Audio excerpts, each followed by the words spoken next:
अब आपका एक टॉपिक अलग से दिया गया है, निजी विद्यालयों में प्रवेश, आरटी प्रवेश। हेडिंग डाल लो, निजी विद्यालयों में आरटीई प्रवेश।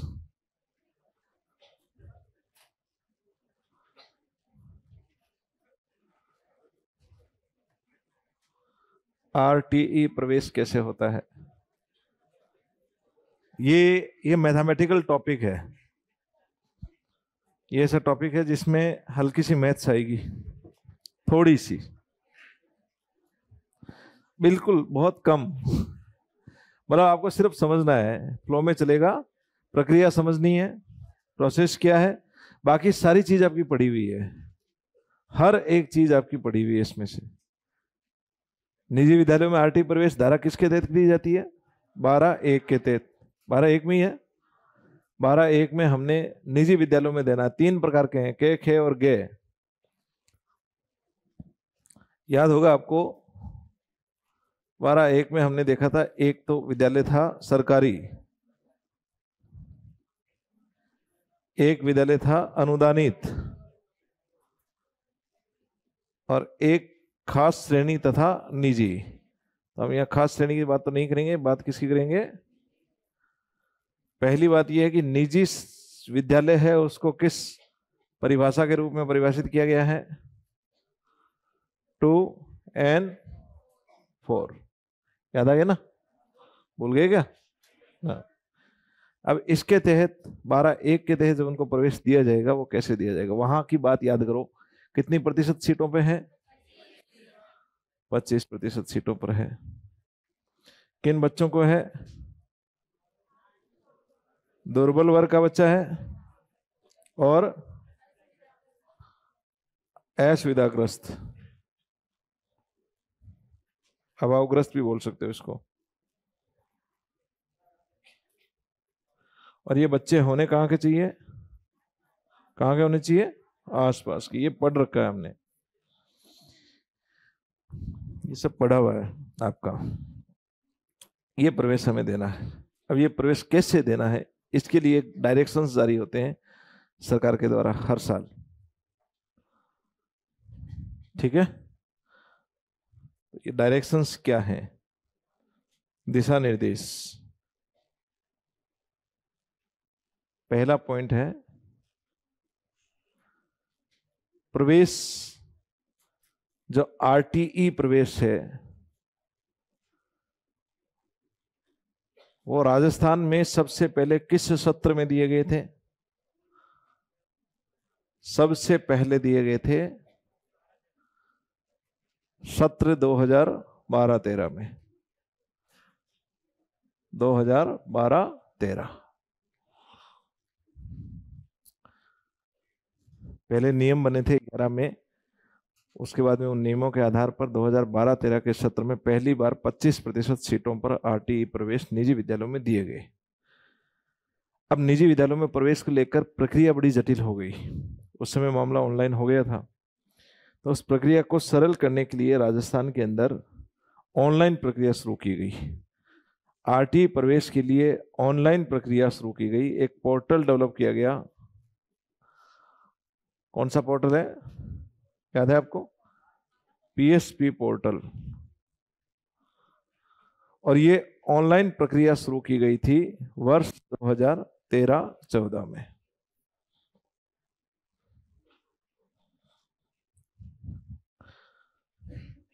पीएसपी पोर्टल है, rajpsp.nic.in।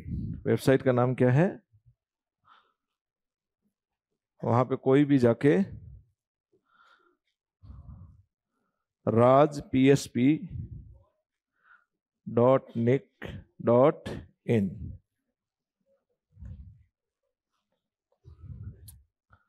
ताकि मैनुअल भार को कम किया जा सके, इसको ऑनलाइन कर दिया गया। लेकिन उस समय ऑनलाइन अनिवार्य नहीं था, हर कोई ऑनलाइन थोड़ी करेगा, तो बहुत से लोग ऑफलाइन ले लेके आते थे। तो 2014-15 में उन्होंने कहा कि ऐसे काम चलेगा नहीं। 2014-15 में ऑनलाइन अनिवार्य कर दिया गया, इस प्रक्रिया को ऑनलाइन ही किया जाएगा। ये अनिवार्य कब किया गया था? वर्ष 2014 14-15 में।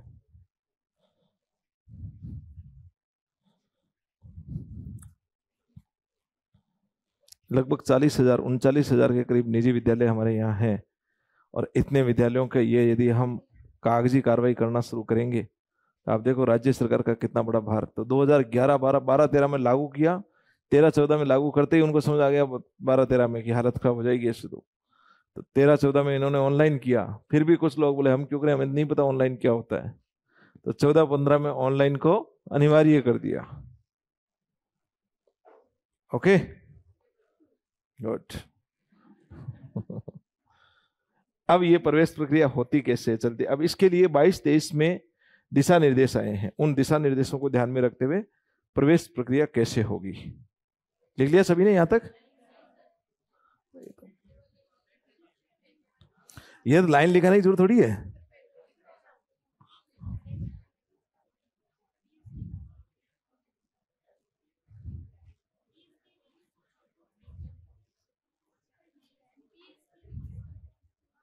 प्राइवेट स्कूल पोर्टल,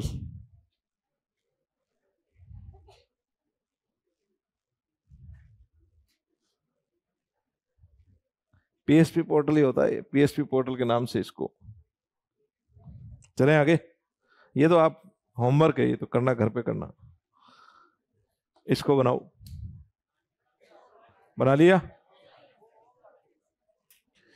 नेक्स्ट लिखो प्रवेश प्रक्रिया, हेडिंग डालो प्रवेश प्रक्रिया। अब हम प्रवेश प्रक्रिया में क्या पढ़ेंगे, क्या क्या चीजें होगी वो देखिए, कैसे प्रवेश दिया जाएगा।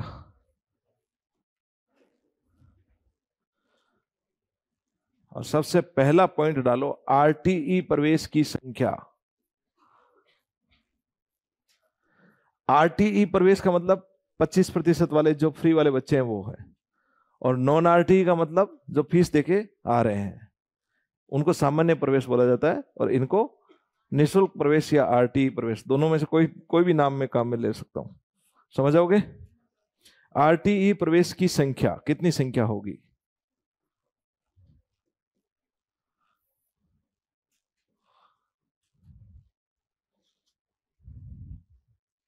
कितनी होगी? 25%। किसकी 25%? विद्यालय के कुल छात्रों की 25%। गुड। देखो एंट्री लेवल की कक्षा, एक नहीं एंट्री लेवल, वो एक भी हो सकती है, वो कुछ भी हो सकता है, निर्धारित करेंगे आगे। अभी एंट्री लेवल की कक्षा की कुल क्षमता का 25% या कुल संख्या, कुल नामांकन संख्या का 25%।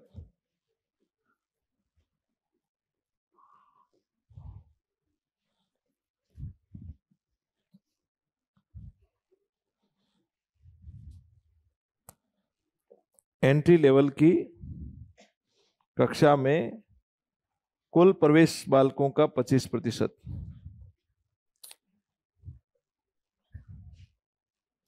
सेकंड लिखो किसको,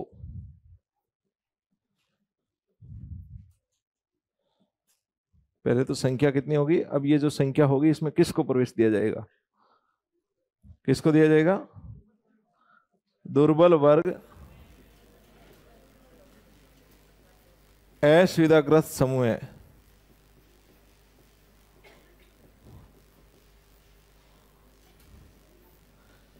के आसपास के क्षेत्र के बालक, आसपास के क्षेत्र के बालक। तो प्रवेश में 3 महत्वपूर्ण चीजें आई है, एक दुर्बल वर्ग, एक असुविधाग्रस्त समूह, और तीसरा आसपास का क्षेत्र।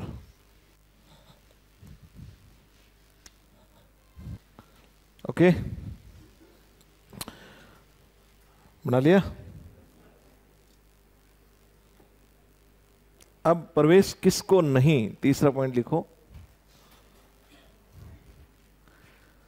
प्रवेश किसको नहीं?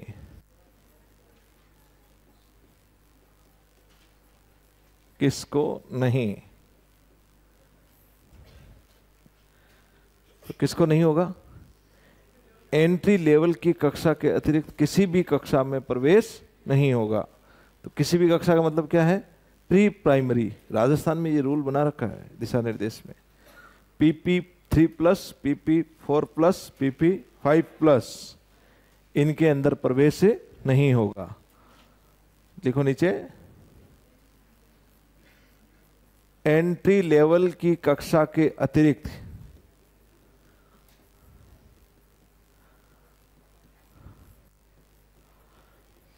अन्य किसी भी कक्षा में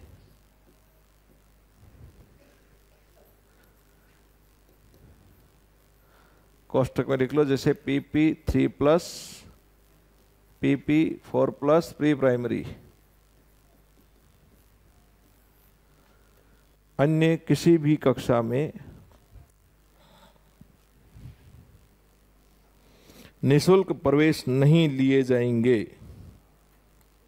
अब देखो, यहां एक समस्या है। यहां क्या हुआ था कि 2022-23 में ये दिशा निर्देश जारी हुए थे। इससे पहले एक बार PP3+ में प्रवेश दिए जाते थे, प्री प्राइमरी में राजस्थान में प्रवेश दिया जाए। इसमें देखो, ये RT का सीधा सीधा उल्लंघन है देखा जाए तो, और हाई कोर्ट में मैटर गए हुए हैं, हाई कोर्ट ने लताड़ लगाई है। अब ये कहते हैं कि हमने इनको मान्यता ही नहीं दे रखी PP3+ की, ये अपनी मर्जी से चला रहे हैं। हमारी तरफ से पहली क्लास से मान्यता है, तो हमारे यहाँ सभी में पहली क्लास ही, हमारे सरकारी विद्यालय में भी पहली क्लास ही है, सब जगह पहली क्लास से मान्यता है, और उसी के हिसाब से हम देंगे प्रवेश। तो हमारी एंट्री लेवल सरकार ने अपने स्ट्रॉन्ग पॉइंट्स रखे और इसको चालू रखा। अभी भी 21-22 में इसके खिलाफ हाई कोर्ट में शिकायत हुई थी। PP3+ में पहले प्रवेश दिया जाता था, ठीक है।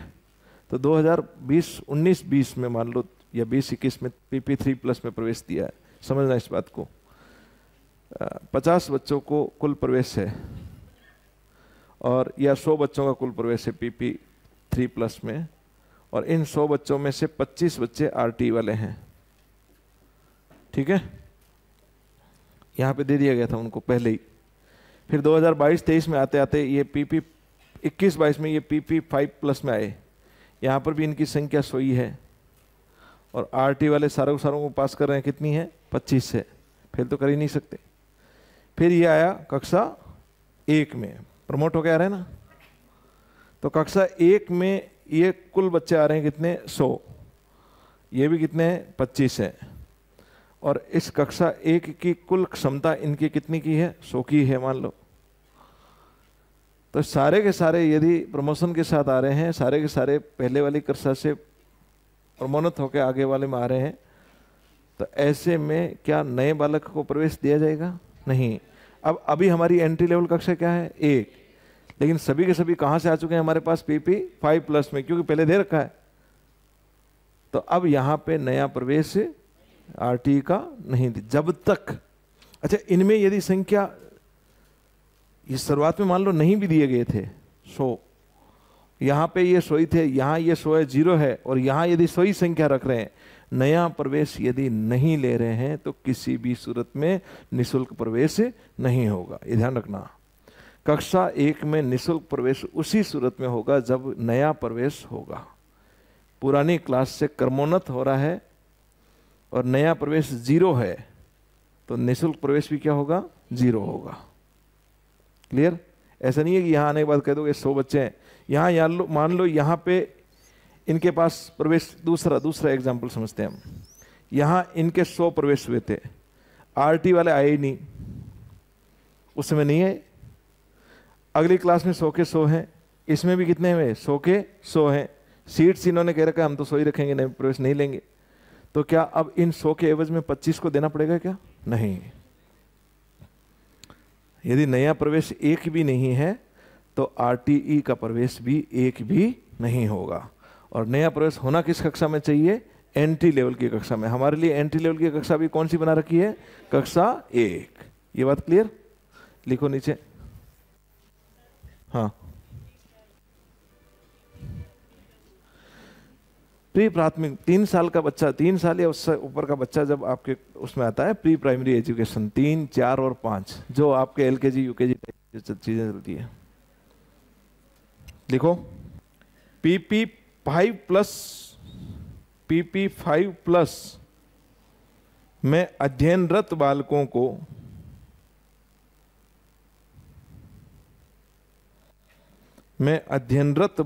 को कक्षा 1 में क्रमोन्नत करने के पश्चात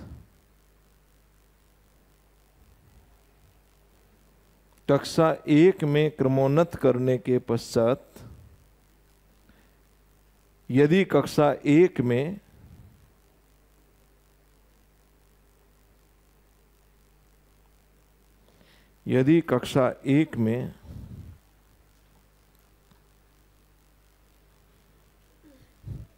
नवीन प्रवेश नहीं दिए जाते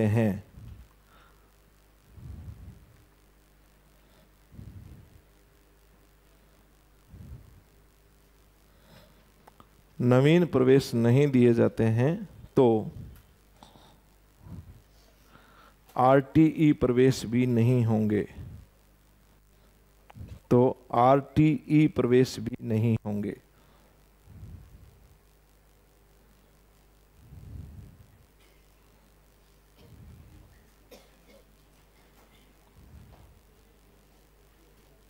ठीक है, अगला लिखो आसपास का क्षेत्र। अब हम ये तीनों जानते हैं, ये है क्या? आसपास का क्षेत्र।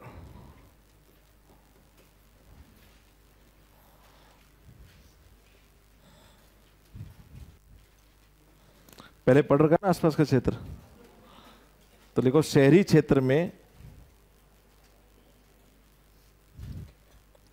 पहला पॉइंट लिखो शहरी क्षेत्र में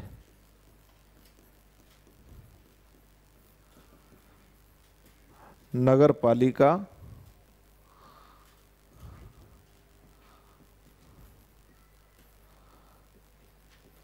नगर परिषद,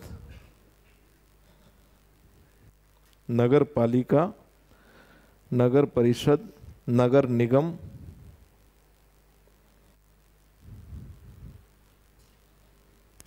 नगर निगम, इनको क्या बोलते हैं? स्थानीय निकाय, लोकल बॉडीज। कोई भी जो, यदि नगर पालिका है तो नगर पालिका, नगर परिषद है तो नगर परिषद, नगर निगम है तो नगर निगम। दूसरा लिखो ग्रामीण क्षेत्र में, इसे ही कैचमेंट एरिया बोला जाता है। नगर पालिका, नगर परिषद, नगर निगम या जो भी लोकल बॉडी है, उसका भौगोलिक जो क्षेत्र है वही क्या होगा? Catchment area.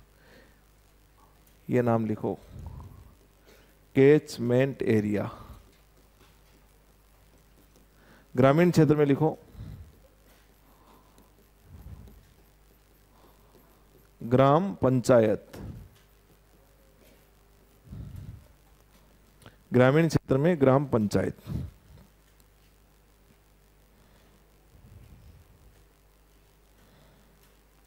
नीचे नोट लिखो,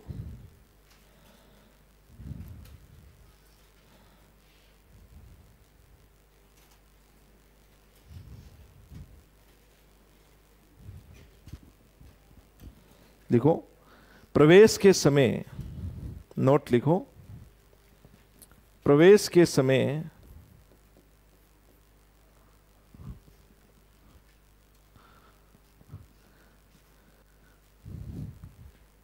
शहरी क्षेत्र में विद्यालय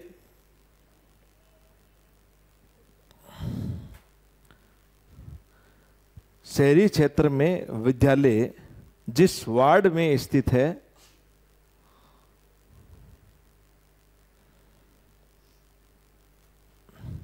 उस वार्ड को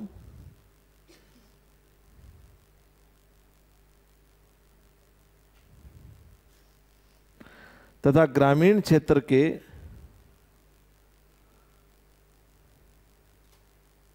जिस ग्राम में स्थित है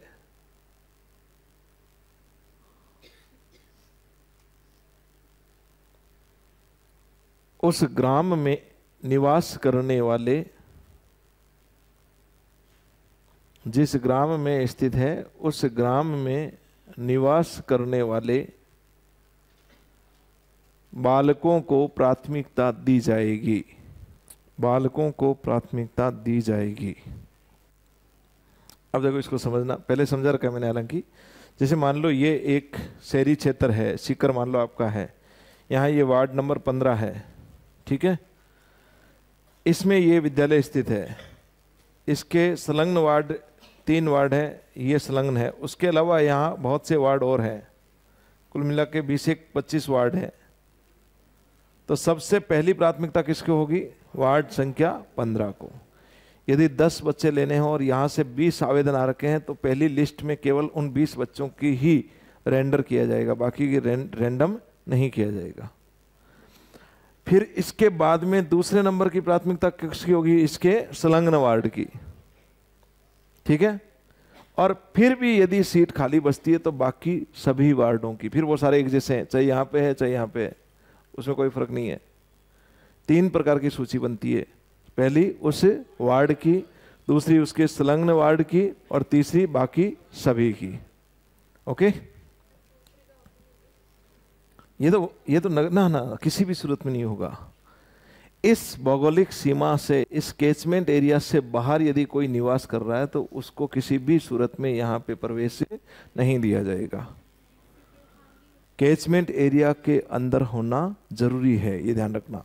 उसके अंदर 3 प्रकार की वरीयता बनती है, पहली उस वार्ड की जिसमें विद्यालय स्थित है, दूसरा उस वार्ड के आसपास के वार्ड की, और तीसरा बाकी सभी में।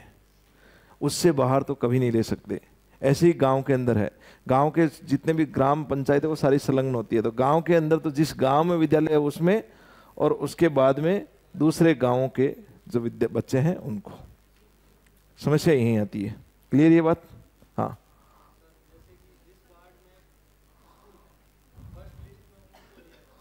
नहीं मैं अभी लिस्ट का आगे कैसे लिए जाएंगे उसका आगे करूंगा। प्रश्न क्या आपका बता दो एक बार।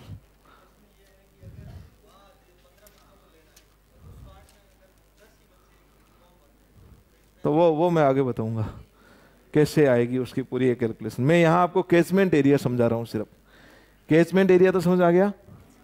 यदि कोई नगर पालिका, नगर निगम, नगर परिषद है तो उसका संपूर्ण भौगोलिक क्षेत्र, लेकिन वरीयता किसको दी जाएगी? वार्ड को।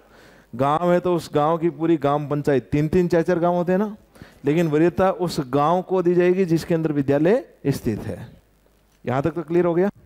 नेक्स्ट लिखो। अब कैचमेंट एरिया से संबंधित है कि नहीं है, उसके लिए क्या लेना पड़ेगा बच्चे का? निवास प्रमाण पत्र। तो नेक्स्ट लिखो पॉइंट, निवास प्रमाण पत्र।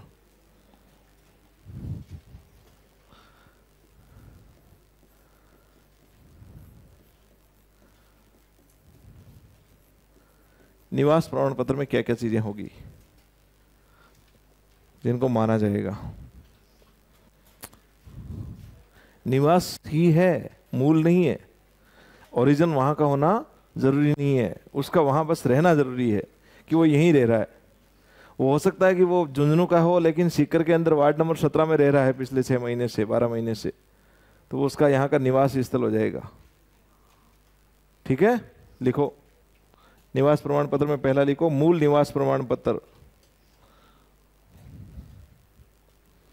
मूल निवास। दूसरा होगा आधार कार्ड। तीसरा होगा मतदाता पहचान पत्र।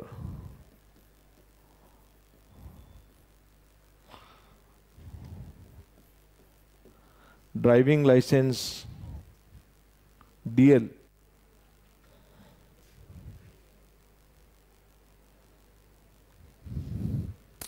अब ये तो निवास करने वाले के पास नहीं होंगे, तो फिर एक इन्होंने और दिया है, बिजली या पानी का बिल, जो भी 6 माह से पुराना नहीं हो।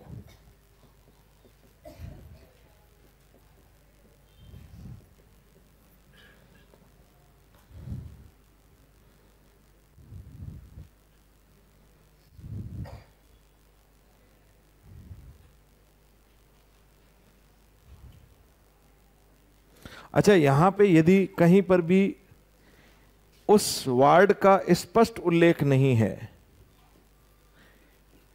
वार्ड का स्पष्ट उल्लेख नहीं है,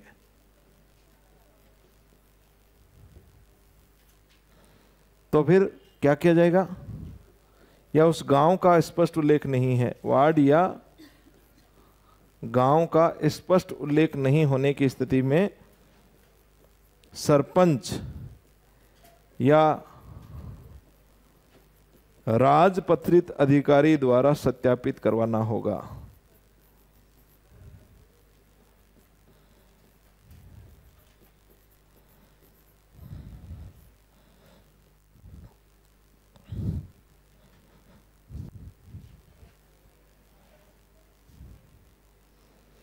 यदि इसमें कहीं पे भी गांव या वार्ड का स्पष्ट उल्लेख नहीं है तो सरपंच या राजपत्रित अधिकारी द्वारा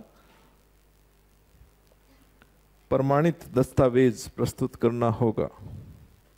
तो ये काम हमने क्या किया है? आसपास के क्षेत्र का बालक कौन है उसका निर्धारण किया है। कर लिया ना?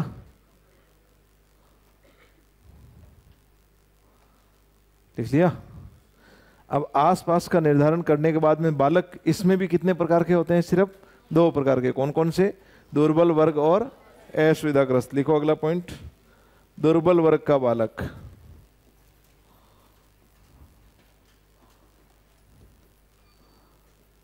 और उसके नीचे लिखो असुविधाग्रस्त समूह का बालक।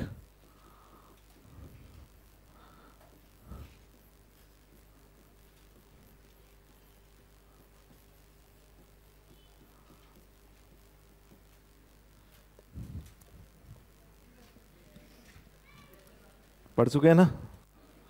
दुर्बल वर्ग के लिए आय सीमा क्या होगी? कितनी होगी? 2.5 लाख। अरे आरटीई के अंदर शुरुआत में मैंने आपको दुर्बल वर्ग और असुविधाग्रस्त समूह पढ़ाया था। मैंने कहा था राज्य सरकार ने उसके लिए आय की सीमा कितनी रखी है? 2.5 लाख। और असुविधाग्रस्त समूह में कितने प्रकार के बालक थे वहां पे? 8 प्रकार के। याद है क्या? पढ़ रखा है? तो अब इसमें पहले पढ़ चुके हैं का मतलब ये है कि ये होमवर्क करोगे आप खुद लिखोगे, जगह छोड़ लो। रखना चाहिए, यहां भी होना चाहिए ना। तो सामने लिखोगे घर से, नीचे 4 लाइन छोड़ लो और खुद लिखोगे। 8 नाम बताओ, देखें एक एक, एक। 8 के 8 नाम बता सकते हो? कौन है जो बता सकता है 8 के 8 नाम? इतनी सी नहीं पड़ी अभी आरटी।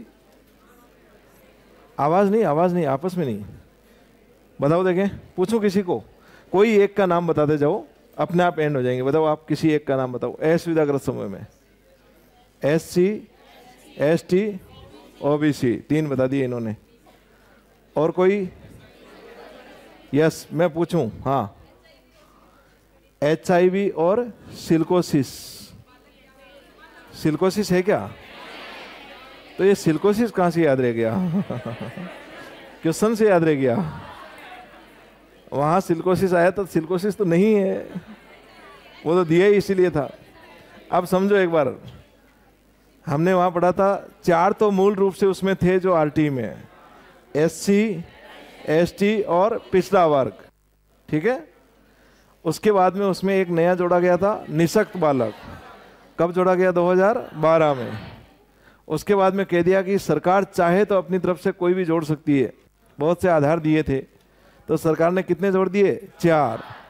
एक तो युद्ध विधवा का बालक, आपके ऑप्शन में विधवा का बालक आया था, विधवा का बालक नहीं होगा, क्या होगा? युद्ध विधवा का बालक। एक अनाथ का बालक, इसके अलावा बीपीएल समूह का बालक, और एक HIV से पीड़ित या ऐसा माता पिता जिसका जो HIV से पीड़ित है उनका बालक। ये 8 प्रकार के बालक है, लिख लेना आप घर जाके। नेक्स्ट लिखो।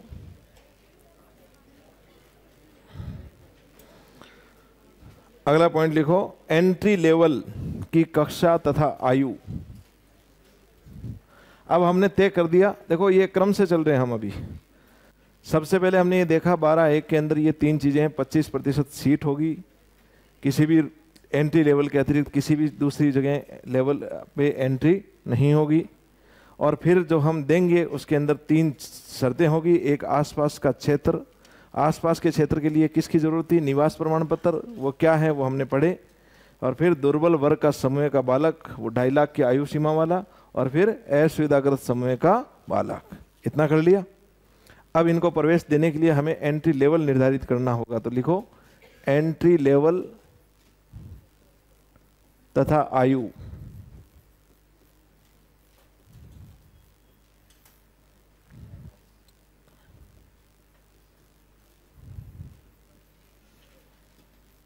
एंट्री लेवल कौन सी होगी? कक्षा 1।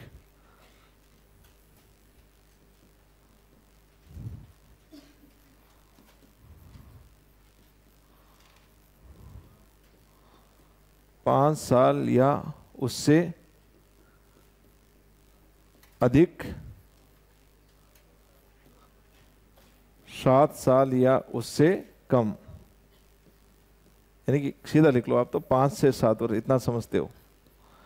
5 से 7 वर्ष के बीच, इसमें 5 वर्ष सम्मिलित है, 7 वर्ष सम्मिलित है। अब आयु हमने निर्धारित की तो आयु का दस्तावेज आएगा, तो नीचे लिखो आयु का दस्तावेज।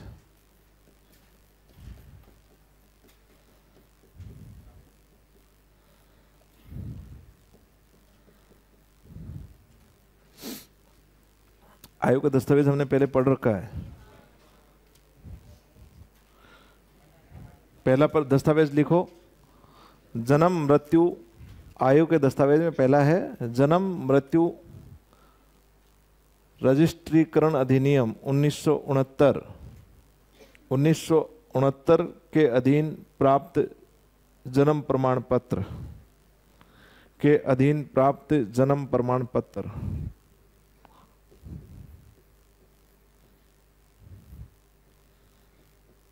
दूसरा है अस्पताल,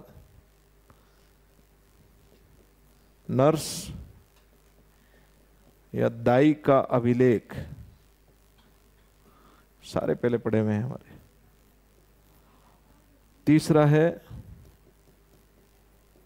आंगनबाड़ी का अभिलेख।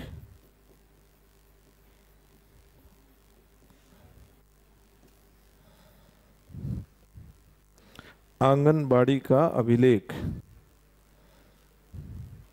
चौथे नंबर पे वहां पे माता पिता की घोषणा थी, लेकिन निःशुल्क प्रवेश में इन्होंने माता पिता की घोषणा की जगह क्या कर दिया? आधार कार्ड लिख दो, अंतिम आधार कार्ड। नियमावली के अंतर्गत आधार कार्ड नहीं, ध्यान रखना। निःशुल्क प्रवेश में आधार कार्ड है नहीं ना? आधार कार्ड तो बहुत पहले ही आ गया था। 2000 कब आ गए थे? हाँ, तो नियमावली तो हमारी लागू ही 2011 के बाद हुई है। वैसे अभी घोषणा से काम चलता नहीं है, प्रैक्टिकली हर सूरत में आधार कार्ड लाना ही पड़ता है। प्रैक्टिकली यही है कि घोषणा से काम नहीं चलेगा। आधार कार्ड अनिवार्य नहीं है, ध्यान रखना। आधार कार्ड यहाँ पे तो चलो ये एक स्पेशल उनको दे रहे हैं इसलिए अनिवार्य है, आधार कार्ड की अनिवार्यता तो नहीं है कहीं पे भी। ठीक, नेक्स्ट, ये आपके आयु के लिए हो गए। अब हम पढ़ेंगे पूरा एक टाइम फ्रेमवर्क में। इन बच्चों का प्रवेश लेंगे। देखो, बच्चे हो गए, उनका निवास की प्रमाण पत्र ले लिया, उनके एंट्री लेवल बता दी, उनकी आयु क्या होगी और आयु का प्रमाण पत्र ले लिया। अब हमें प्रवेश प्रक्रिया अपनानी है, उसका एक टाइम फ्रेमवर्क जारी, अभी अभी एक संशोधित टाइम फ्रेमवर्क जारी हुआ है, तो डेट्स हमें याद करने की जरूरत नहीं है। जब भी वो मई जून, अप्रैल मई जून से वो शुरू होता है, उसके बाद में वो चलता है अक्टूबर, और एक सेकेंड टर्म आता है अक्टूबर के बाद में, नेक्स्ट टर्म के लिए वो चलता है। तो हमें डेट्स याद नहीं करना है, हमें उसकी प्रक्रिया पता करनी है कि प्रक्रिया क्या होती है। लिखो, प्रवेश का टाइम फ्रेमवर्क।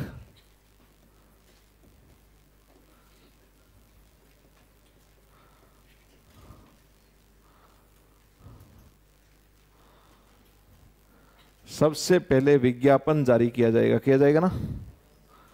विज्ञापन जारी करना। लिखो पहला पॉइंट, विज्ञापन जारी करना।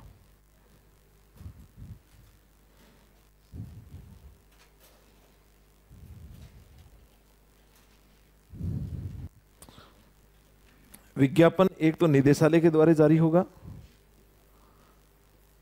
राज्य स्तर पर विज्ञापन किसके द्वारा होगा?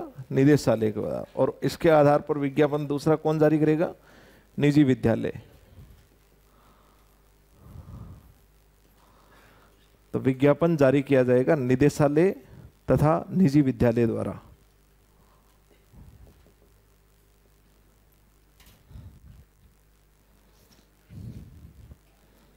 निदेशालय व निजी विद्यालय द्वारा विज्ञापन जारी किया जाता है। विज्ञापन जारी करने के बाद में विद्यालय द्वारा अपनी प्रोफाइल अपडेट की जाती है। प्रोफाइल अपडेट क्या होती है देखो, सेकंड पॉइंट लिखो, विद्यालय द्वारा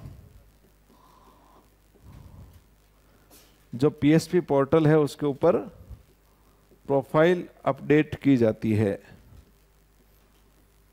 विद्यालय द्वारा प्रोफाइल अपडेट।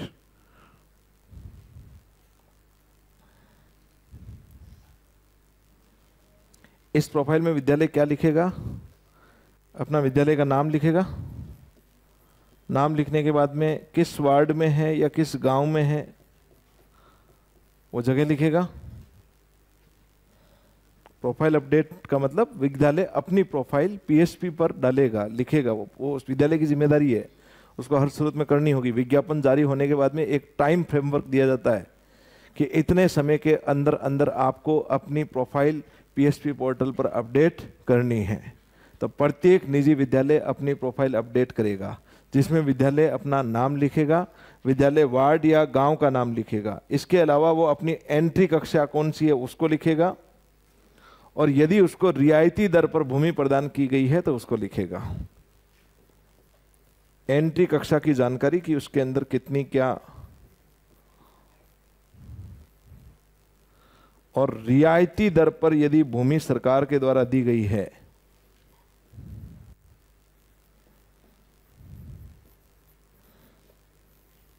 तो उस जानकारी को भी वो यहां पर अपडेट करेगा। क्योंकि सरकार यदि कुछ भी देती है तो वो इतने आसानी से उसका मतलब पूरा का पूरा उसका ब्याज सारा वसूलने की कोशिश करती है।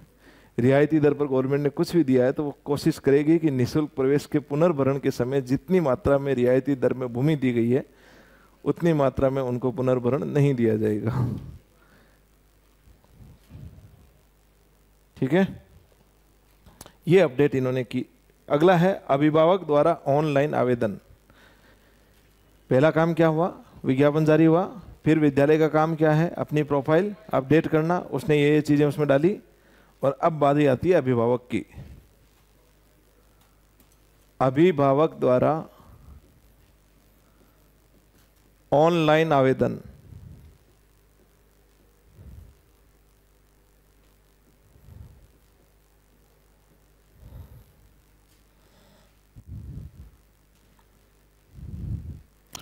अभिभावक कहाँ आवेदन कर सकता है, अपने कैचमेंट एरिया की स्कूल में करेगा तो वहीं। तो कैचमेंट एरिया की 5 इच्छित स्कूलों में अधिकतम कितनी में कर सकता है, 5 लिखो। कैचमेंट एरिया के अधिकतम 5 इच्छित स्कूलों में, वो उसकी इच्छा पर होगा। इच्छित विद्यालयों में आवेदन।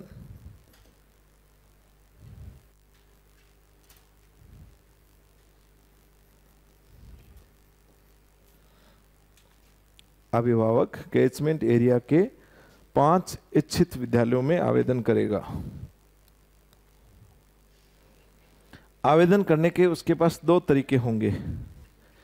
एक तो वो वेबसाइट है हमारी, कौन सी, राज psp.nic.in।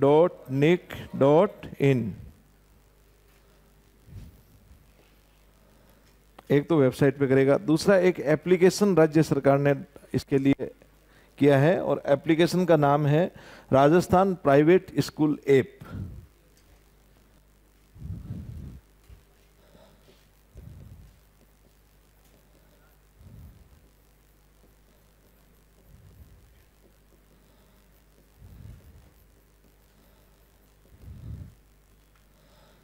दोनों में कहीं पर भी वो 5 इच्छित विद्यालयों में आवेदन कर सकता है। इसका एक टाइम फ्रेम दिया है, उसके बाद में देते हैं। जैसे लगभग जो भी टाइमिंग रहा है 15 तारीख तक ये विद्यालय अपना प्रोफाइल अपडेट करेगा। 16 तारीख से लेके आगे के लिए अभिभावक अपना ऑनलाइन आवेदन करेगा। वो पहले देखेगा कौन कौन से विद्यालय हैं, उनके आधार पर वो ऑनलाइन आवेदन करेगा।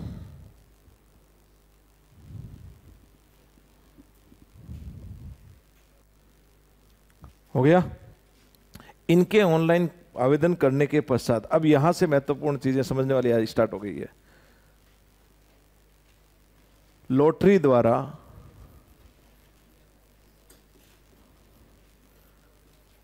प्रवेश हेतु वरीयता क्रम का निर्धारण, यह समझना। सभी ने अपना अपना ऑनलाइन आवेदन कर दिया। आवेदन करने के पश्चात लॉटरी के माध्यम से, ऑनलाइन लॉटरी होती है, पर्चियां नहीं निकाली जाती, सॉफ्टवेयर के माध्यम से रैंडम किया जाता है। लॉटरी के माध्यम से वरीयता क्रम का निर्धारण किया जाता है। इसके अंदर क्या करेंगे, देखो ये कैसे है, इसको समझना। राज्य स्तर पर एनआईसी द्वारा यह काम किया जाएगा, ठीक है।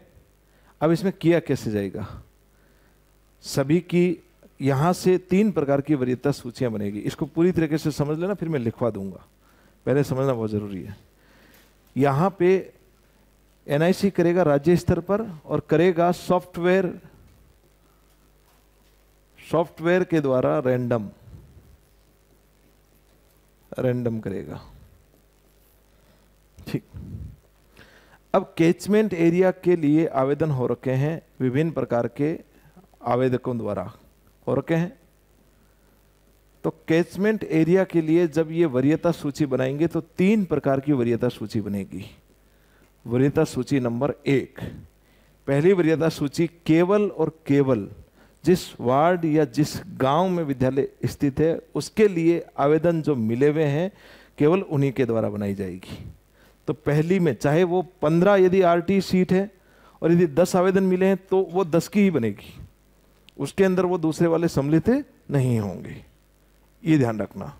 पहली वरीयता सूची किसकी होगी, जिस वार्ड या गांव में स्कूल स्थित है उसके निवासियों की।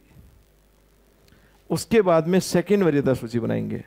अब जिस गांव या वार्ड के संलग्न वार्ड हैं उनसे जो निवासी हैं उनकी दूसरी वरीयता बनेगी। तो दूसरी किसकी बनेगी, संलग्न वार्ड की। और फिर तीसरी जो है वो कैचमेंट एरिया के अन्य वार्ड की। ये 3 वरीयता सूची बनती है। करते क्या है इसमें, एक एग्जांपल लेंगे हम अभी। जैसे मान लो कुल मिलाकर 100 के करीब सीटें हैं, 25 हमें लेने हैं, और जो जिसमें स्कूल स्थित है उस वार्ड से यदि हमारे पास 20 या 30, जितने भी 30 यहाँ से आवेदन प्राप्त हुए हैं तो उन 30 आवेदन को पहले हम अलग करेंगे। अलग करने के बाद में सॉफ्टवेयर के माध्यम से उसको रैंडम करेंगे। सॉफ्टवेयर में एक वो लगाएंगे, क्लिक करते ही वो आपस में रैंडम हो जाएंगे।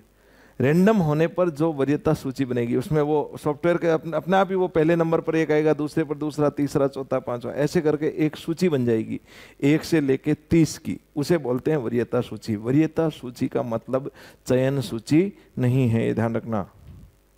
ये चयन सूची नहीं है, चयन करने का तरीका आगे बताएंगे। ये तो अभी हम केवल वरीयता सूची बना रहे हैं। तो ऐसे हमने केवल उस वार्ड के विद्यालय की वरीयता सूची बना ली। फिर दूसरे उसके संलग्न वालों से हमें 20 मिले हैं, उनको लिया, सॉफ्टवेयर में डाला, रैंडम किया और एक वरीयता सूची उन 20 की बना ली। फिर बाकी बचे हुए में से हमें 30-40 और मिले, उन 40 को ये लिया, रैंडम किया और उनकी एक वरीयता सूची बना ली। तो 1 से 30 वाली में कौन आएंगे, केवल उस वार्ड के। अगले वाली फिर 1 से 20 में संलग्न वार्ड के, फिर बचे हुए 1 से 40 में अन्य वार्ड के। ये बात क्लियर। अब यहां एक मैं क्वेश्चन लिखूं, पहले इसको लिख लो आप, इसको लिखो पहले। राज्य स्तर पर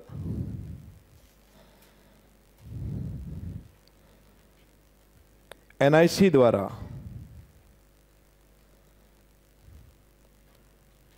द्वारा वरीयता क्रम का निर्धारण, वरीयता क्रम का निर्धारण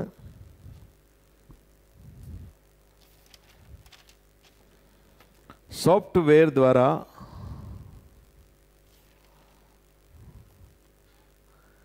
रैंडम विधि से किया जाता है।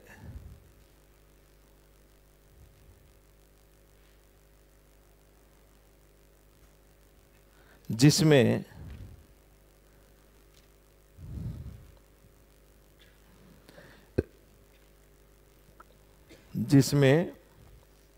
कैचमेंट एरिया की शर्तों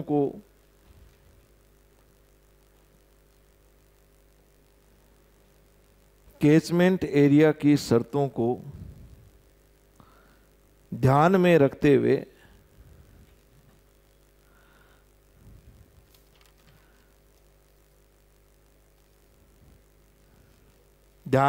हुए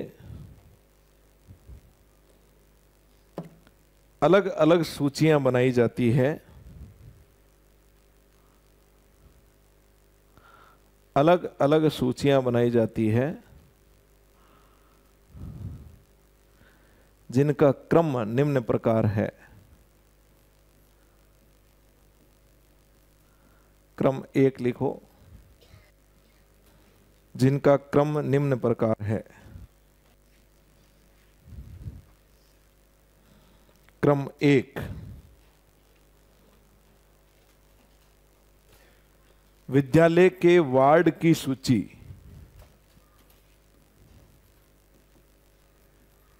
विद्यालय के वार्ड की सूची, कोष्टक में कर दो प्रथम सूची।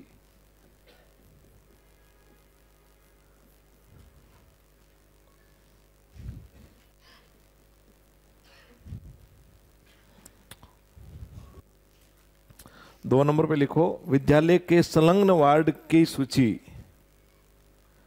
विद्यालय के संलग्न वार्ड की सूची।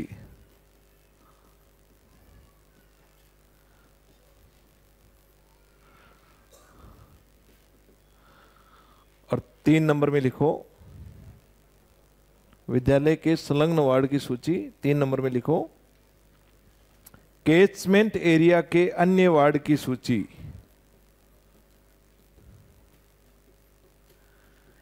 कैचमेंट एरिया के अन्य वार्ड की सूची।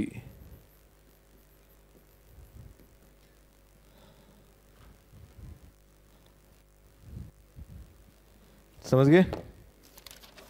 ठीक है। अब एक उदाहरण लिखो, उदाहरण प्रश्न लिखो, एक क्वेश्चन लिखो।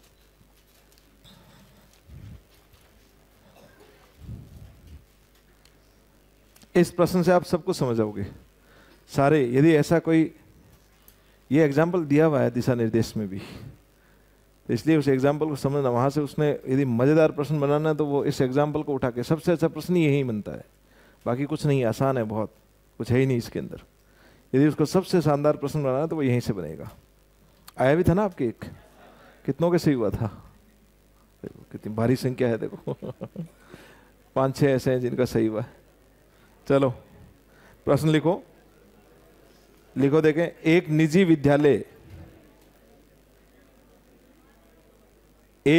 विद्यालय शहरी क्षेत्र के वार्ड संख्या 17 में स्थित है। शहरी क्षेत्र के वार्ड संख्या 17 में स्थित है।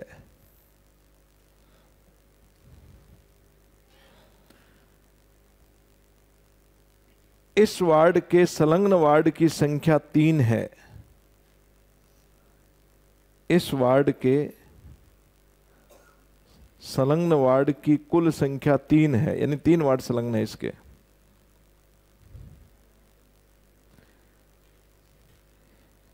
इस शहरी निकाय में कुल 45 वार्ड है।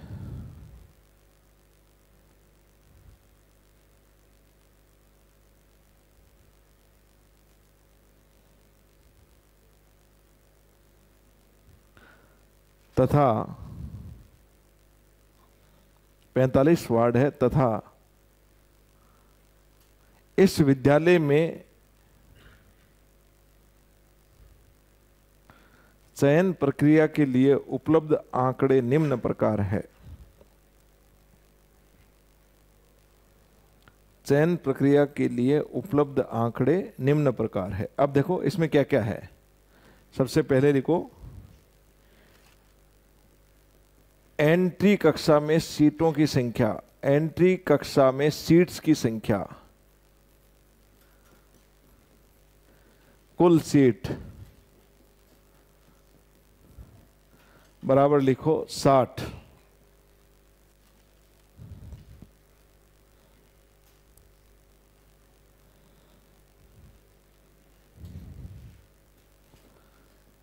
अगला लिखो संपूर्ण शहरी निकाय से प्राप्त आवेदन,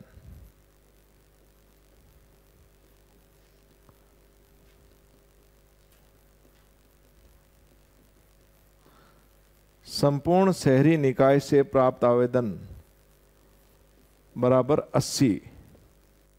आवेदन किसके हैं? निःशुल्क प्रवेश के। और ये क्या है?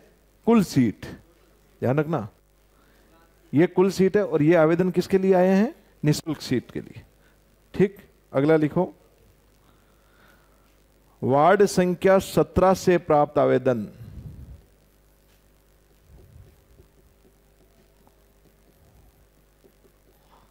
बराबर है 10।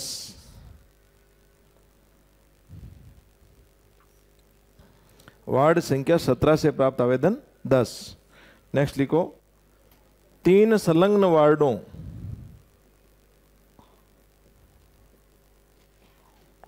से प्राप्त आवेदन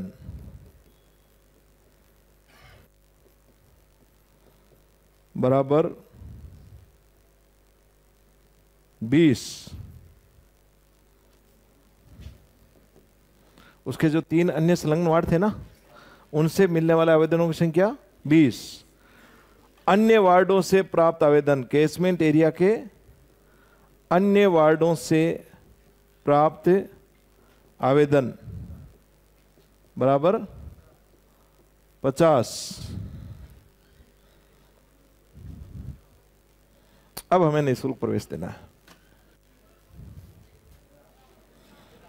अब देखिए, अब सबसे पहले हम क्या निकालेंगे? निःशुल्क प्रवेश में सीट्स कितनी है? कुल सीट कितनी है? 60। तो निःशुल्क के लिए कितनी हुई? नीचे लिखो निःशुल्क प्रवेश के लिए सीट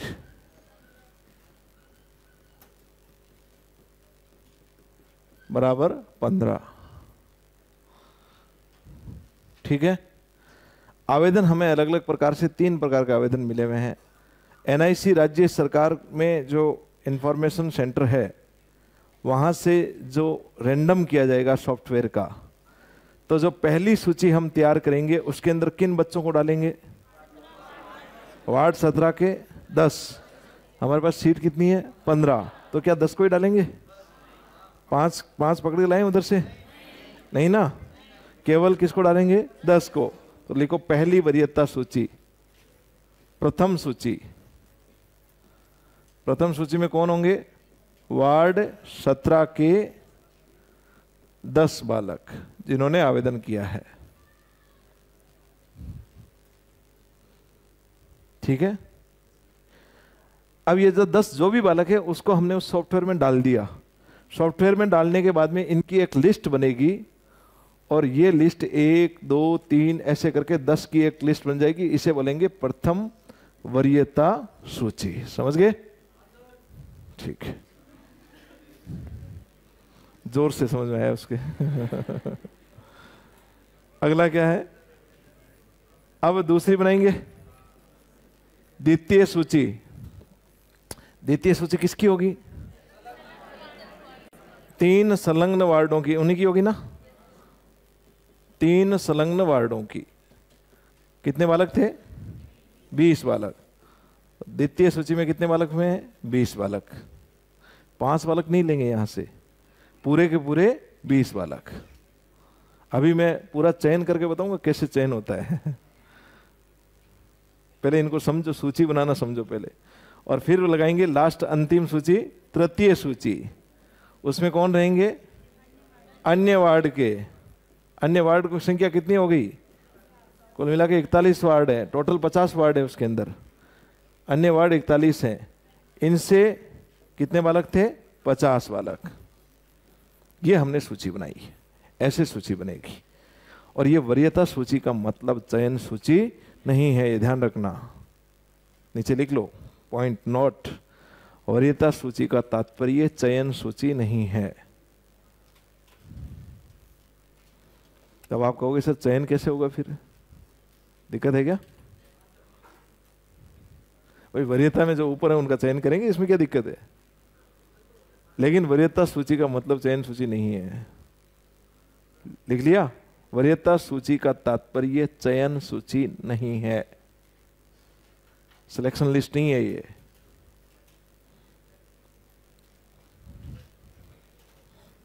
ठीक, अगला पॉइंट नंबर 5 लगाओ। वरीयता सूची बनाने के बाद में अगले टाइम फ्रेमवर्क में राज्य स्तर पर एनआईसी द्वारा वरीयता सूची बना ली गई है। अब वहां पे एक काम किया जाएगा, अब बारी आएगी अभिभावकों की। लिखो अभिभावकों द्वारा ऑनलाइन रिपोर्टिंग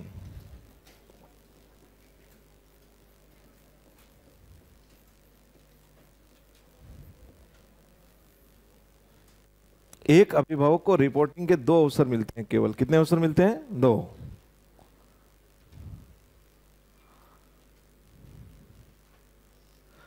अभिभावकों द्वारा ऑनलाइन रिपोर्टिंग।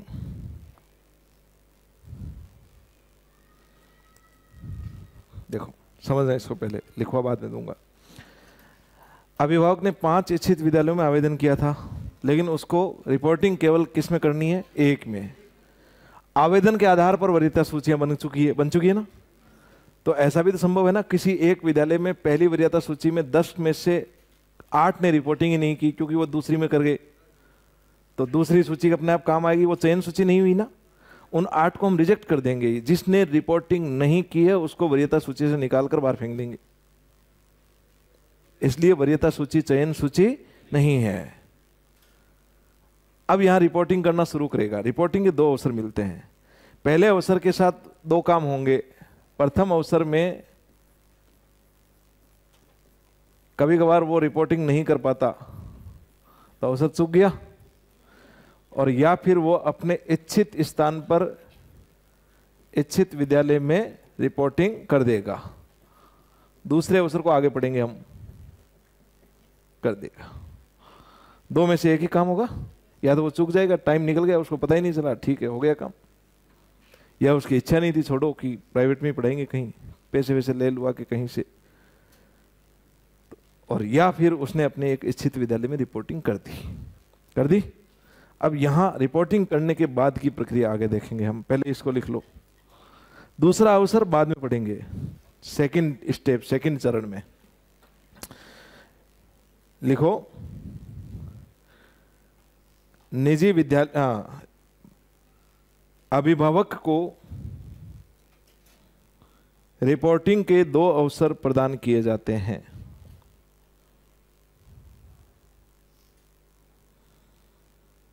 अभिभावक को रिपोर्टिंग के 2 अवसर प्रदान किए जाते हैं।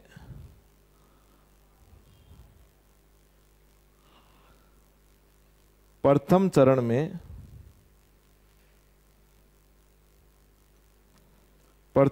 में अभिभावक को एक इच्छित विद्यालय में रिपोर्टिंग करनी होती है।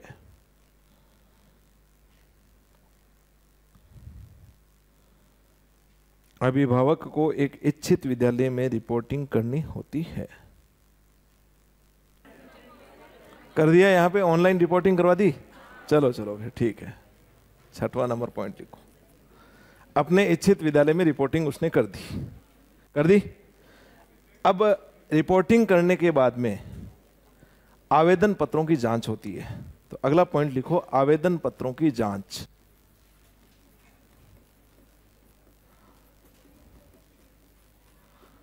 आवेदन पत्रों की जांच।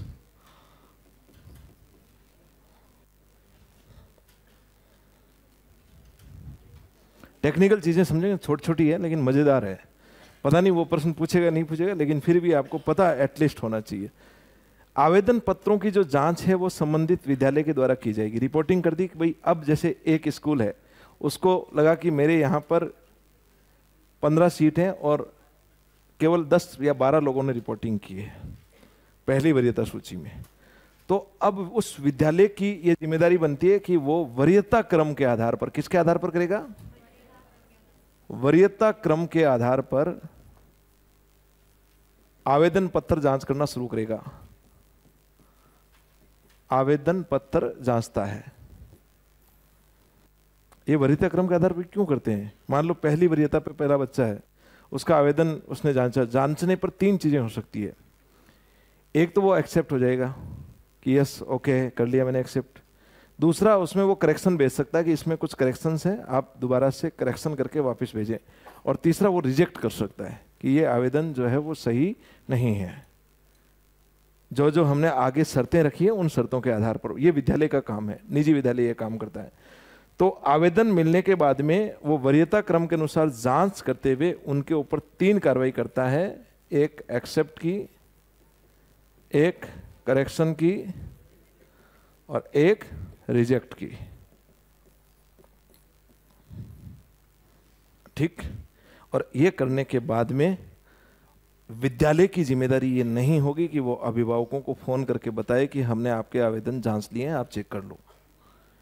अभिभावक की खुद की जिम्मेदारी होगी कि वो निरंतर अपडेट रहते रहें और अपने आवेदन का रिजेक्ट हुआ है या करेक्शन हुआ है या अपडेट हुआ है या जो भी उसमें एक्सेप्ट हुआ है उसकी जानकारी प्राप्त करें। यदि उसका करेक्शन हुआ है तो वो करेक्शन करके भेज दे वापस तुरंत।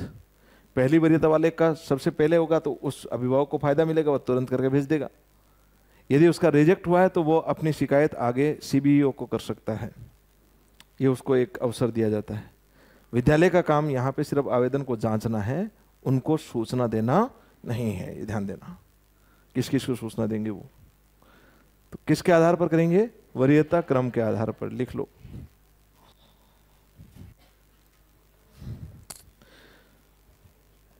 अभिभावक द्वारा प्रथम रिपोर्टिंग के बाद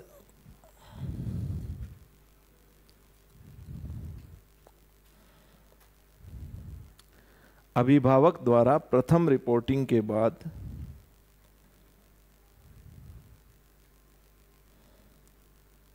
विद्यालय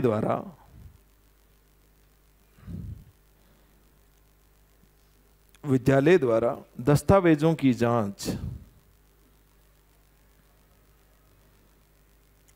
वरीयता क्रम के अनुसार की जाती है।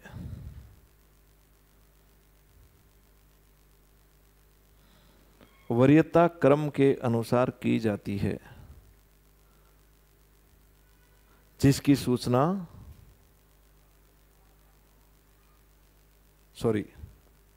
की जाती है, लिख दिया, आगे लिखो, की जाती है तथा सही या गलत के आधार पर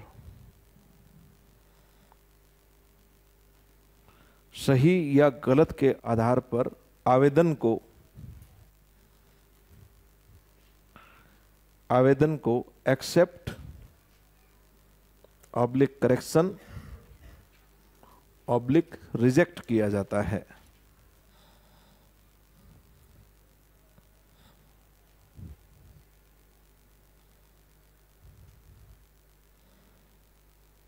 आवेदन को एक्सेप्ट या करेक्शन या रिजेक्ट किया जाता है, जिसकी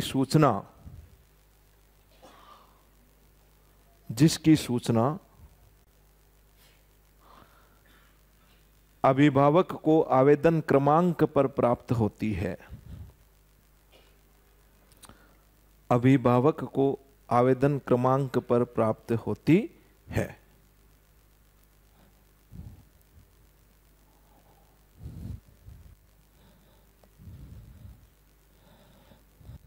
नीचे नोट लिखो।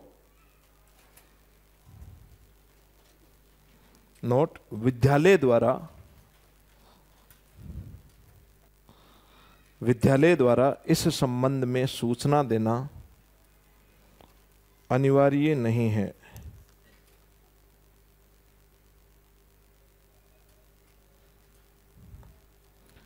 मैथ्स के सॉल्यूशन ऐप पे डलवाओ।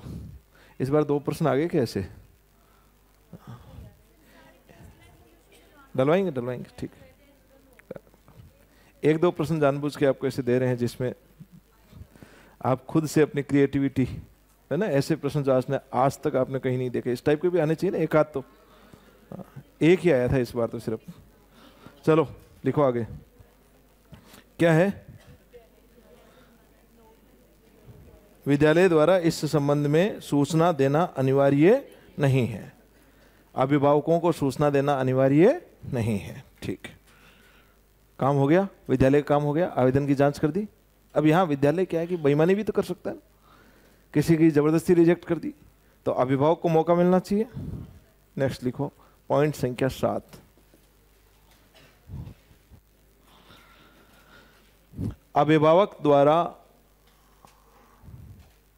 अभिभावक द्वारा सीबीईओ को शिकायत करना।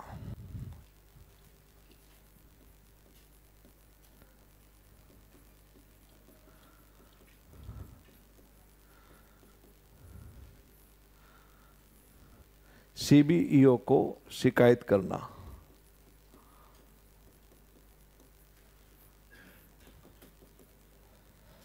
अभिभावक शिकायत करेगा कि मेरा, देखो 2 कारण है यहाँ पे। करेक्शन को कभी कभार अभिभावक नहीं, टाइम पर नहीं देख पाता कि मेरा करेक्शन आया है क्या, और टाइम निकल जाता है, टाइम फ्रेम निकल गया फिर कुछ नहीं है। तो यहाँ पे अभिभावक शिकायत करता है कि मेरा करेक्शन भी गलत था, करेक्शन ये नहीं होना चाहिए था, या अपना जो रिजेक्ट हुआ उस रिजेक्ट की शिकायत करेगा कि किस आधार पर रिजेक्ट कर दिया, ये गलत रिजेक्ट किया उन्होंने, और ये शिकायत वो सीबीओ को करेगा। उसके बाद में सीबीओ इस शिकायत की जांच करेगा।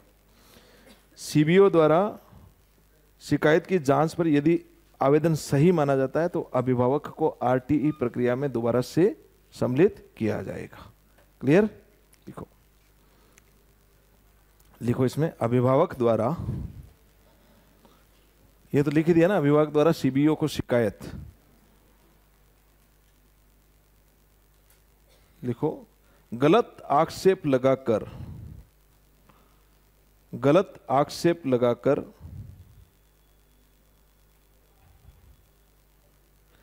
गलत आक्षेप लगाकर आवेदन को रिजेक्ट या करेक्शन की शिकायत अभिभावक द्वारा मुख्य ब्लॉक शिक्षा अधिकारी, अभिभावक द्वारा मुख्य ब्लॉक शिक्षा अधिकारी, chief block education officer, CBEO को की जाती है।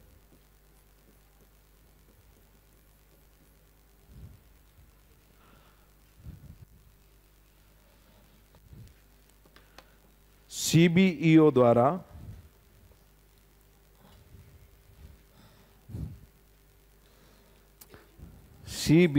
द्वारा आवेदन सही पाए जाने पर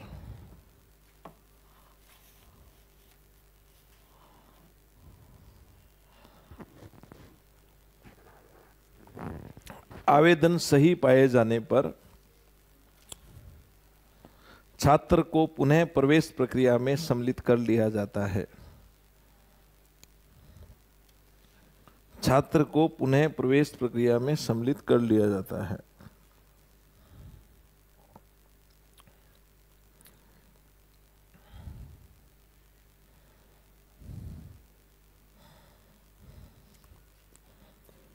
अब इतना काम हो गया, सारी शिकायतें भी दूर हो गई, सारे आवेदन भी हो गए, दस्तावेजों की जांच भी हो गई, वरीयता क्रम भी निर्धारित हो गए। अब क्या करना है? चयन करना है। लिख लो फिर 8वें नंबर पे,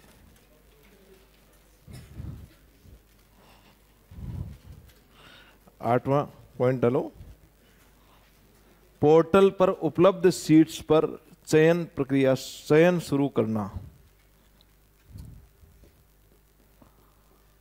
पोर्टल पर उपलब्ध सीट्स पर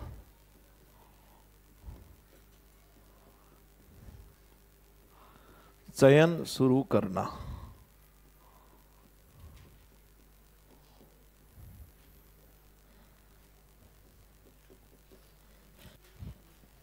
चयन को समझ लो, पहले समझ लो कैसे शुरू करते हैं, पहले समझा देता हूं इसको। अब मान लो एक विद्यालय है, उस विद्यालय में सबसे पहले सशुल्क सीट्स कितनी है, 75% है ना। तो सशुल्क प्रवेश, शुल्क सहित प्रवेश लेने वाले बालकों की संख्या क्या है। मान लो किसी विद्यालय में 30 है, या किसी में 20 है, या किसी में 50 है, 40 है, कितनी भी हो सकती है, अलग अलग आएगी। तो ये जो संख्या है ये कुल संख्या का कितना प्रतिशत है, 75%। इसी के आधार पर हम निःशुल्क की सीट निकालेंगे। यदि सशुल्क की संख्या मान लो आपके 30 आई है, तो निःशुल्क की संख्या कितनी होगी, 10। कुल संख्या कितनी होगी, 40। समझ रहे हो ना इस बात को।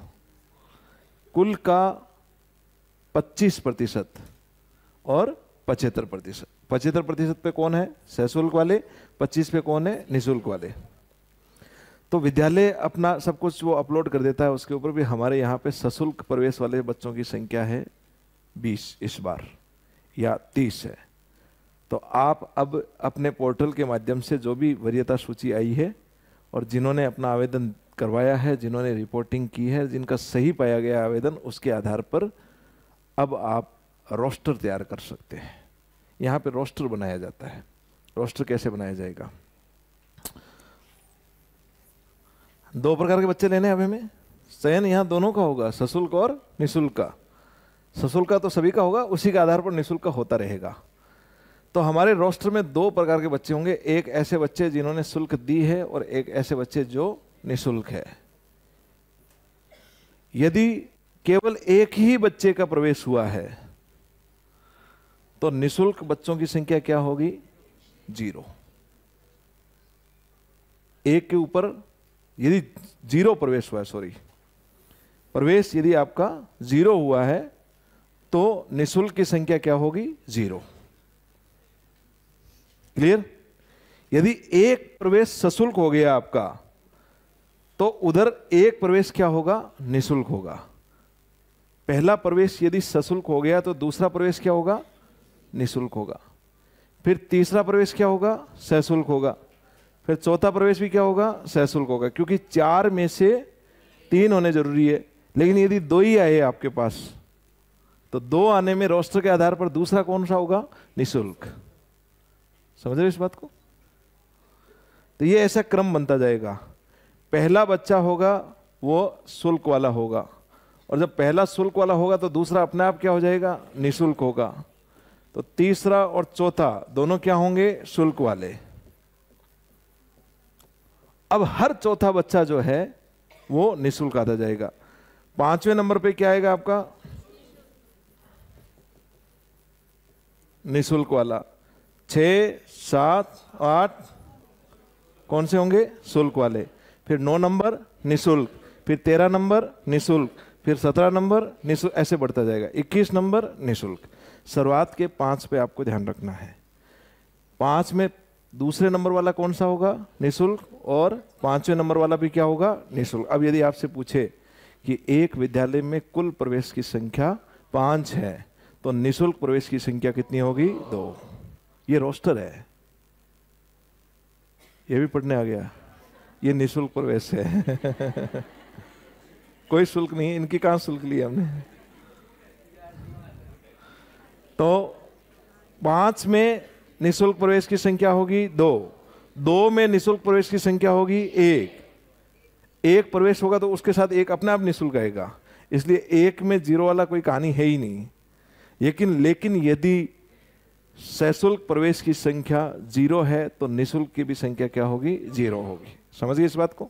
अब आपको कितना भी दे दे, 13 होंगे तो कितने होंगे, देख निकाल लो। 2, 5, 9 और 13 कितने होंगे, 4। 14 होंगे तो भी 4, 16 होंगे तो भी 4। अब देख लो 16 में 4 का आ रहा है एग्जैक्ट 25%। लेकिन शुरुआत के अंदर उन्होंने इस रोस्टर को लागू किया है। पहला बच्चा ही उन्होंने माना है कि निःशुल्क को वरीयता मिलनी चाहिए। ठीक, ओके, लिखो फिर। अब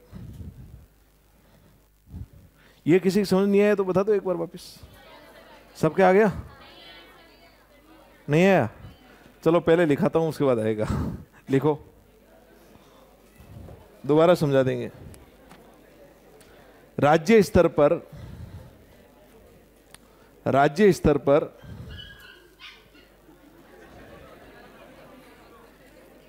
आवाज नहीं होनी चाहिए ना। राज्य स्तर पर एनआईसी द्वारा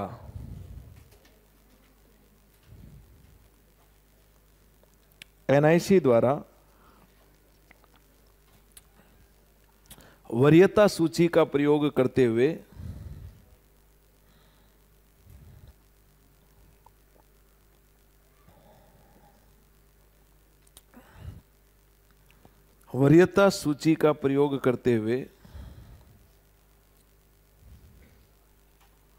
सशुल्क बालकों के संख्या के आधार पर सशुल्क प्रवेश के बालकों के संख्या के आधार पर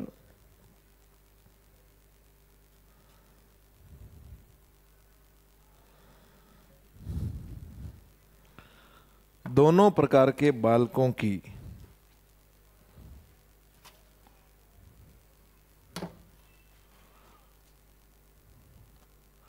एक रोस्टर आधारित सूची जारी की जाएगी।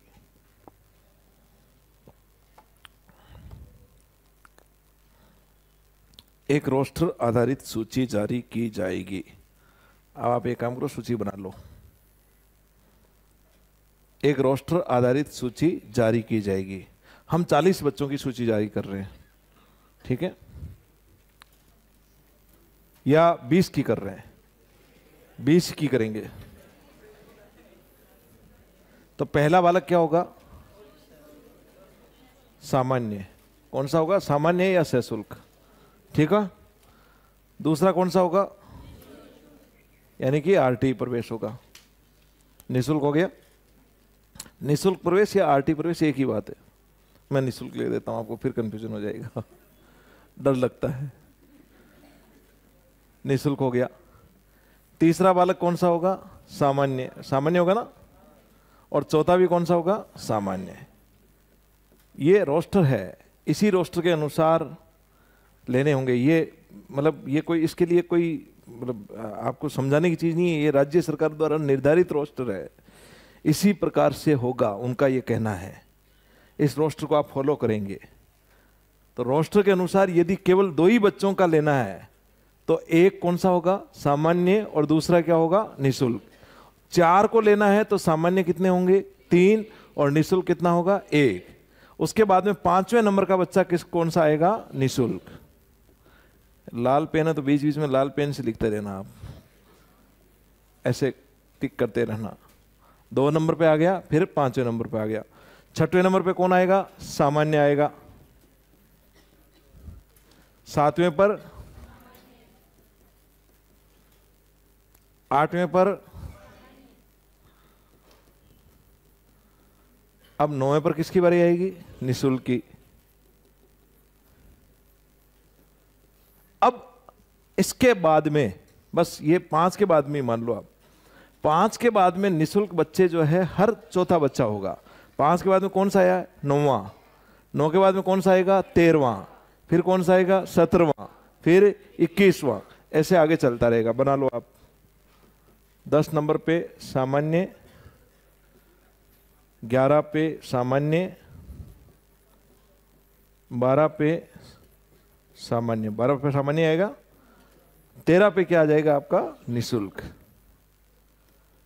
अब चाहे आपकी बहुत ज्यादा इच्छा हो रही है तो घर जाके 500 बालकों की बना लेना, सारी निकल जाएगी। 13 के बाद में 17, फिर 21, बनाते रहना ऐसे 40 तक आप घर जाके बनाना। 13 तक मैंने बना दिए और आप कोशिश करना पूरी 40 तक बनाए।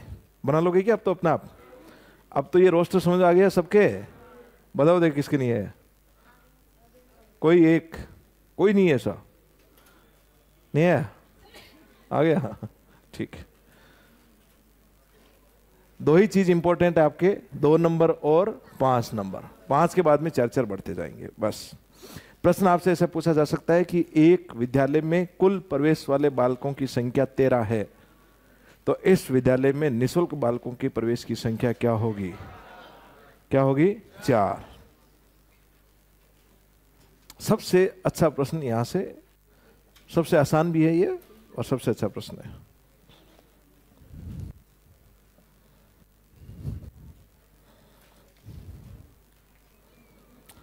चलो इतना काम हो गया, नीचे लिख लो नोट, आगे लिख लो, आगे एक खाली पेज छोड़ के 40 तक बनाना है तो बना लेना, और उसके नीचे लिखो नोट, लिखो नोट।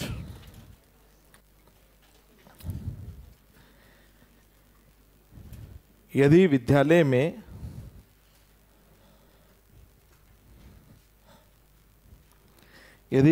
में एंट्री कक्षा में नॉन आरटीई प्रवेश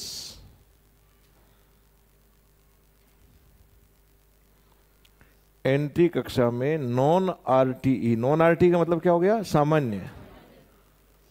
नॉन कोई भी शब्द आ सकते हैं आपके सामने एग्जाम में। नॉन आरटीई प्रवेश नहीं है तो उस विद्यालय में आरटीई प्रवेश भी नहीं लिए जाएंगे।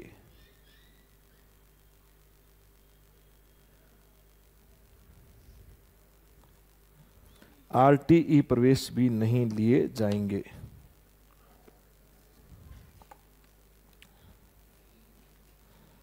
ठीक है, 3-4 प्रश्न लिखवा रहा हूं मैं। इधर आपके कुल संख्या लिखाऊंगा, उधर आपको लिखना है आरटीई प्रवेश कितने हैं, आप ही को लिखना है। देखो कुल प्रवेश ये आपको खुद को लिखना है, आरटीई प्रवेश।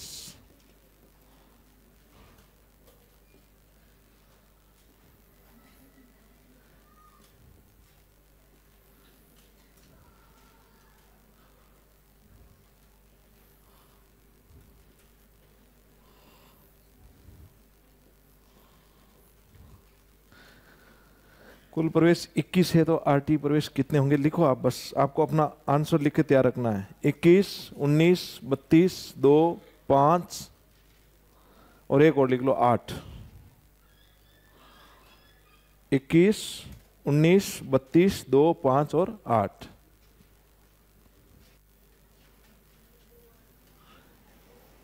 दोबारा नहीं, वही है 21, 19, 32, 2, 5 और 8। सामने लिखो, ये कुल प्रवेश है तो आरटी प्रवेश कितने होंगे लिखो, देखो फटाफट निकालो।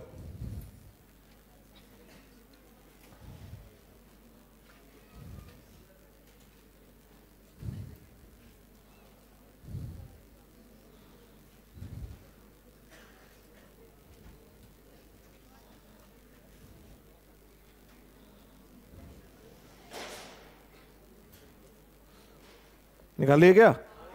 21 में कितने हैं? 19 में, 32 में, 2 में, 5 में, 8 में। अरे वाह, होशियार हो अब तो, गुड, कर लोगे अब तो, ठीक है।